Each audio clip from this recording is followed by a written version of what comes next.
Can we start? All right, so let's start. So again, thank you everybody for being here. I know some of you are here for CS colloquiums, and that's fine. Uh, it's a dreary day outside, so you being here is already a great thing for me. So uh, let's get started then. So my presentation is about how to have a fulfilling college experience. So let's start. So who am I? For those who don't know me, I hope most of you know me here. If you don't, it's fine. I'm Andrew from Madagascar, CS major, data science minor, senior, graduating in a month or so. I'm an ACM member like most of you, and I like learning and I like having fun and do stuff I'm interested in. Why are we here? I'm not claiming to be some guy who studied, I don't know, 6+ years in college and knows how to do everything about every aspects of the college life. But I'd say I'm a fellow average student like you, so I think my experience here would be relatable to most of you. But let's not talk about who am I. Let's talk about what I've done. So I started with a double major in psychology and CS. I dropped my major. I had really good grades, really bad grades, from anything between D and A plus. I don't think people get E or F anymore here. You just drop the class before you get that grade. I've dropped some classes, I've retaken some. I've worked at the gym, I've worked as a tour guide, I've worked as a CS, data science, math, PLA or teaching assistant. I've worked at Google. I took summer courses, I took gap semesters. I've done some math research over the summer. I was the previous ACM president. I was the vice president of the esports club. I was the community advisor. I also was part of the College Life Council during COVID, and some other stuff. What didn't I do while I was here? I didn't go study abroad, and I didn't get a job yet. For the study abroad part, my advice would be to go study abroad. That's my advice. Just study abroad. So who is this for? So this presentation is not for me. I mean, I wouldn't record it for me to listen to my advices again when I'm not in college anymore. But this presentation is for you here, and for whoever is watching this, the recording of this video. And specifically, I'm recording this video because once I graduate, I wouldn't have the chance to talk to the future Gettysburg College students and Gettysburg College CS majors. They won't have the chance to meet me on a daily basis. So this is like my final recording for them that they can watch while I'm not here anymore. So thank you for being here. I hope that this will at least be helpful or will make you think in some ways. So let's get right into it, actually. So how to have a fulfilling college experience? The simple answer is to have a fulfilling college experience, you have to have fulfilling semesters and fulfilling breaks, worthwhile breaks, worthwhile. That's what I mean when I'm talking about fulfilling. So how do we go about doing that? So your time here in college mostly should be separated out in three stuff at least. You could separate it out in your academics, your future career, and your well-being, your spiritual well-being, your sleep, your friends, whatever you want to do in the future, and your classes and your grades. There's a constant joke going around, like a meme going around, that like in college you can either get good grades, enough sleep, or social life, and you can only choose two and leave one out. Is that true? Should we just be choosing two and let the other go to waste? No. You're here mostly because you're supposed to do at least these three things, if not more. Maybe you don't know what you're doing here yet, but you need to know why you're here. And doing these three full time is part of why you're here. And these three things, they're really not disjoint sets. They're complementary to each other and intertwined, right? Like some of your classes have an effect on what you want to do in the future, and your well-beings have an effect on how you do well in class, for example. So they're not disjoint sets, and they should be complementary to each other. So if you're doing well in your well-being, hopefully you're doing well in your classes, and you're gonna have a decent career past graduation. So I'm gonna start by going through, I guess, each of these, and give some of my advices per topic. So let's start with academics. So my advice for you in academics is, if you already have an idea of what you want to do in here, then go for it. But if not, at least go for something. Spend maybe, I don't know, maybe a semester to find and make an educated guess on what you might like. And maybe sometimes what you like is not exactly offered here, but find something adjacent to it then, and start somewhere. Uh, spend the time to exploring. You have the first 2 years of your time here to find your major. Hopefully you'll be finding one by then, by now.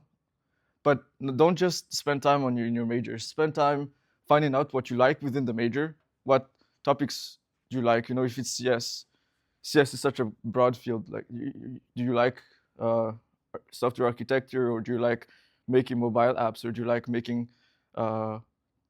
you like making products? You know, we there's a lot to explore, not just within your major, but outside your major.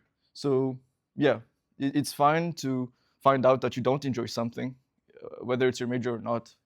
I don't think you're supposed to be enjoying everything, actually. So yeah, find out what you enjoy and what you don't. Third point, go for academic and intellectual rigor and exploration, rather than trying to get a 4.0 GPA while you're here. You know, focus on taking hard classes, or taking the classes that you're scared of, but actually you're interested in taking. Take those and see if you like them. You know, those are the classes that you're going to learn most from.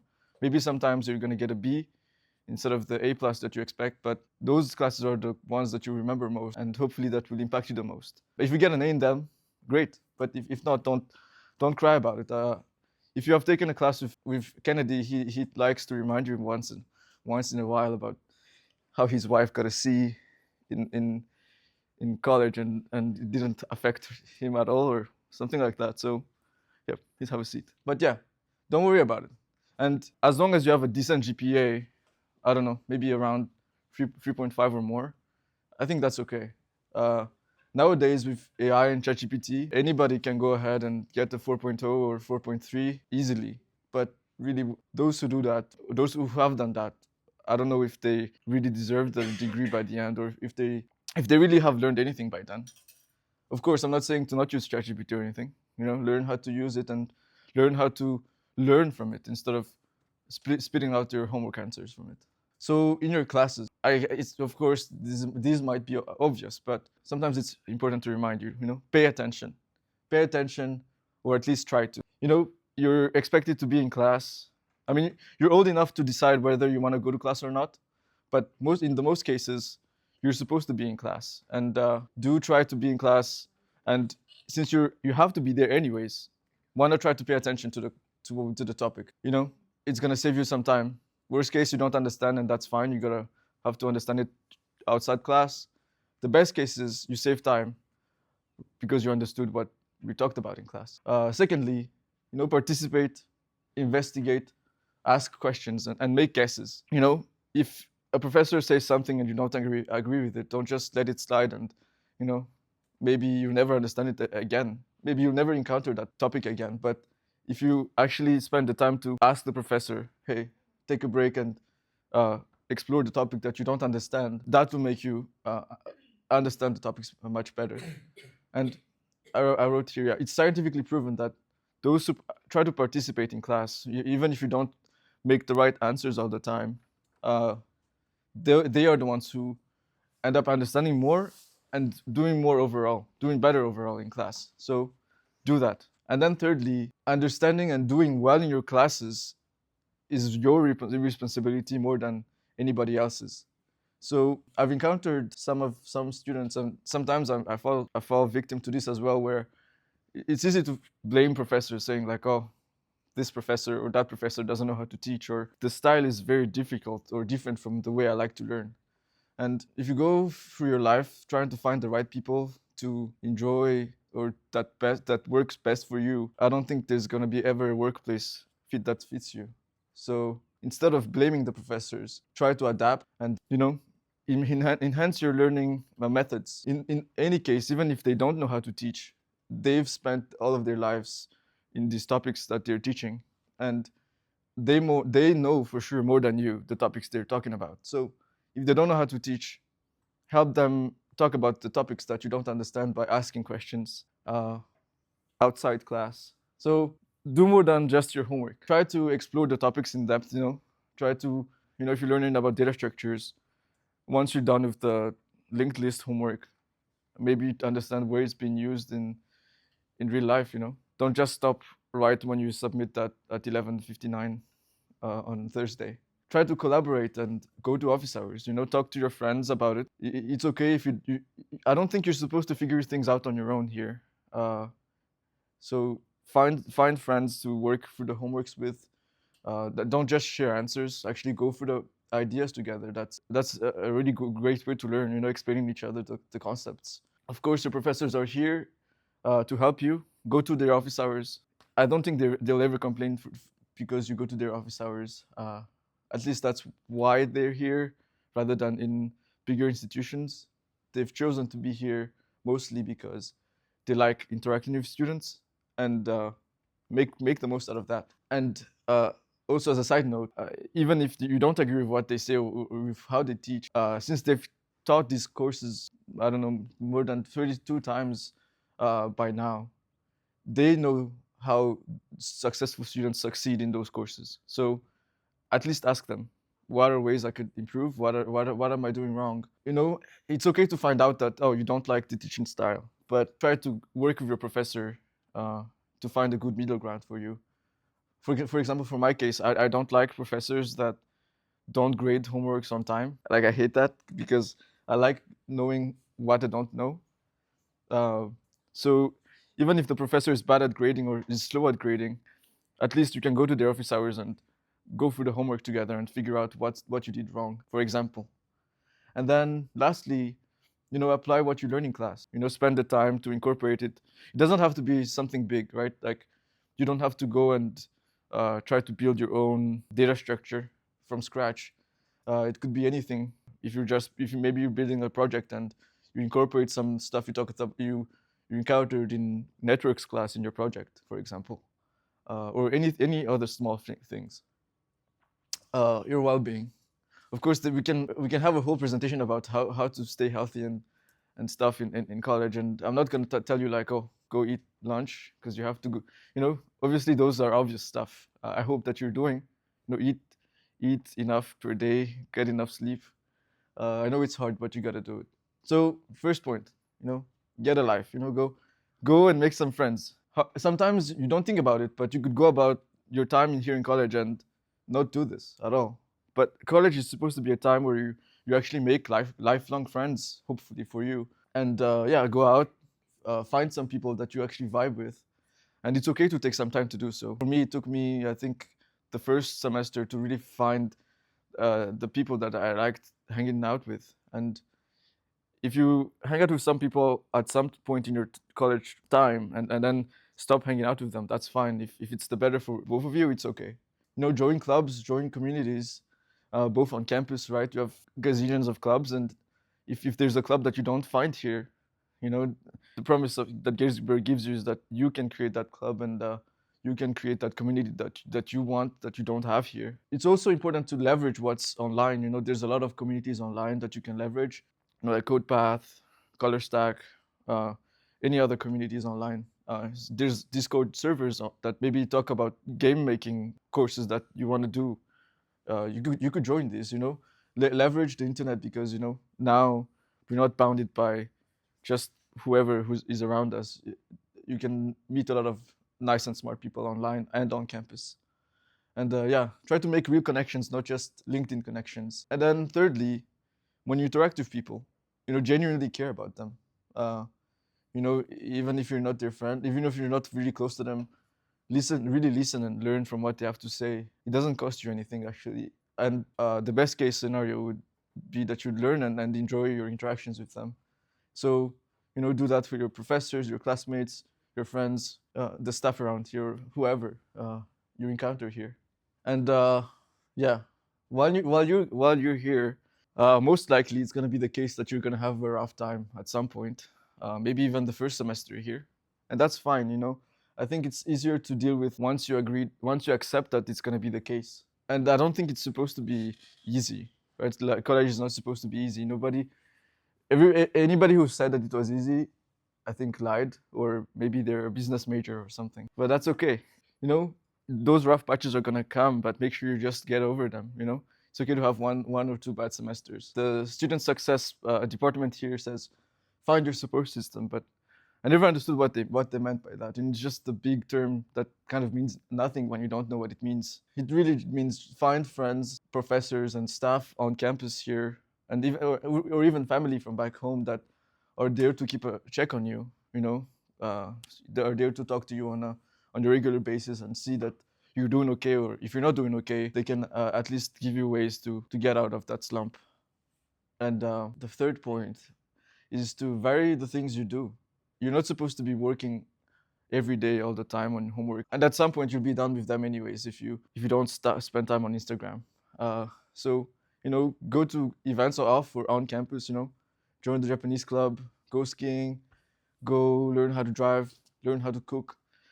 Don't burn yourself. Try to do different things. There's a lot of activities you can do here. If you don't like being on campus, which is okay, maybe try to find people who either get a car or find people who have a car and go to DC.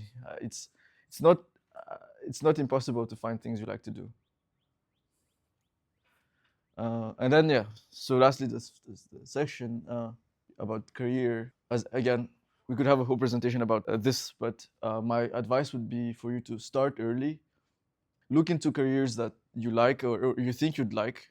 Find the roles online that you think you want to do later on down the line, whether it's in 10 years or once you graduate. Find those roles. You can just go on LinkedIn or whatever job board and see what prerequisites these roles have, and at least once you have a set direction to go, you can at least start somewhere. So find the direction you want to go so that you can start somewhere and slowly build up your way to that through those prerequisites. It can take some time. If you want to be a PhD researcher in computational physics or whatever, it's going to take a lot of years, but you have to start at some point. So yeah, it's fine. Start somewhere once you know where to go, and then start somehow. Don't don't be too picky on what you do as your first few jobs. My first job on campus, I mean, I worked at the gym. I'm not working at the gym anymore, but this is just a clean shirt that I managed to wear today. But just start somewhere, make the most out of these experiences. When I was the end of my first year, I applied to internships, and just during COVID, so there were not many internships, and I couldn't go back home. I didn't find any internships, so I had to work as a tour guide for the whole summer, and I hated being a tour guide, like saying the same things over and over for like 8 hours straight. But I learned a lot about talking to people and not being shy and customer service or whatever they like to call it. They're these business majors people. But yeah, just make the most out of them, and just keep your sights on where you want to go and your goals. All right, create a portfolio, and that was just the time for me to show up my portfolio. So, can you you could start off from a template or from design, but first design how you want it to look like on Canva or whatever. Yes, yeah, you can slowly go down. You could press it's okay. Yeah, you could press that to make it look smoother, but it's fine. And then have your projects easily accessible. You don't have to make it look this way. You could if you want to. I made this without a template. Copy it. It's on GitHub. So yeah, you just scroll down from my projects. Some of these are class projects. Some are my own project. This is my YouTube channel. Subscribe to the YouTube channel, guys. And then there's a timeline. You can play music as well while you watch the timeline. So don't play the music; it's gonna be loud. But just maybe go for the first few things. Okay, don't show that picture. Keep going. All right, go down, bro. All right, and then yeah, have your contacts here. Yeah, so have spend some time to create your portfolio. It can take some time to get it done. My portfolio had looked nothing like this. I actually just finished pushing this up last week, so it could take some time. At least start somewhere. You could get something look okay within a weekend, and then slowly build up on it, bro. Don't go for it. It's okay. You can go on my stuff to look through the timeline. Yeah, I can go out now. All right, I'll go back. So yeah, second point is to find others that share the same goals as you. In this way, sometimes it's gonna be hard to like, do those lead code sessions or apply to 5 more jobs a day. But having friends or people around you that share the same goal helps you maybe do the final push that you need to get that role for the summer or for whatever, the winter, whatever. And there's a saying that says you're just the average of your 5 closest friends. So yeah, just keep that in mind. Food for thought. And do something over the summer. Even if you can't get an internship, if you can't get a research experience, do something. I think the first summer here, your first year, is fine to not do anything. It's your first year, but I think you only have 2 more summers apart from that. So try to do something useful. If you can't get internships, maybe take summer courses, or maybe they don't even have to be paid courses. Take CodePath courses. Take a summer job that maybe not the role you need, but might be useful in the end. And yeah, so with all of these in mind, you were trying to do all of these at once. This is my schedule for this week. I hope there's nothing too personal on here. I didn't take the time to do it. I just finished this slide like a few minutes before the presentation. But I don't know, you can use Google Calendar or any other one, Outlook. Have somewhere where you keep your schedule and your tasks in check. Um, I have a YouTube video about that if you want to go deeper into it. But manage your time, and I think that's it. You can go to the next slide, which is the closing slide. So lastly, it's important to keep in mind, find you're going at your own pace. It's fine, if you fail to do anything else, just at least find out more about yourself. If you end up dropping out of college, it's okay. At least you find out that you don't like being here, and maybe it's not for you. But try to drop the tendency of comparing yourself to others. Have others you can look up to, and always keep in mind that your journey is yours to complete, as is your homework. And I guess I'm gonna close with a quote that I really like from Peter Thiel, which is, "It's not the y-intercept, but the slope that's important." So that's it. Yes, last slide is thank you, and here's the QR code. So do you have any questions? If not, you can just scan the QR code and you have questions? Yeah. So my question is, do you think it makes sense to take easy A classes in general? Or no? It makes sense when it's not your major courses, yeah. Yeah. My favorite memory? With the CS department. That's rough. Let me just get, I don't know. Okay, that's rough. I'm not gonna say that. I like all of the professors. I don't have a least favorite professor. Yeah. My favorite class? I don't know. I'm really liking like CS 201. I really like it. I'm really liking 301 right now. Um, but yeah, I think I enjoy all of them in different ways. Any more questions? Yes, that's it. Thank you.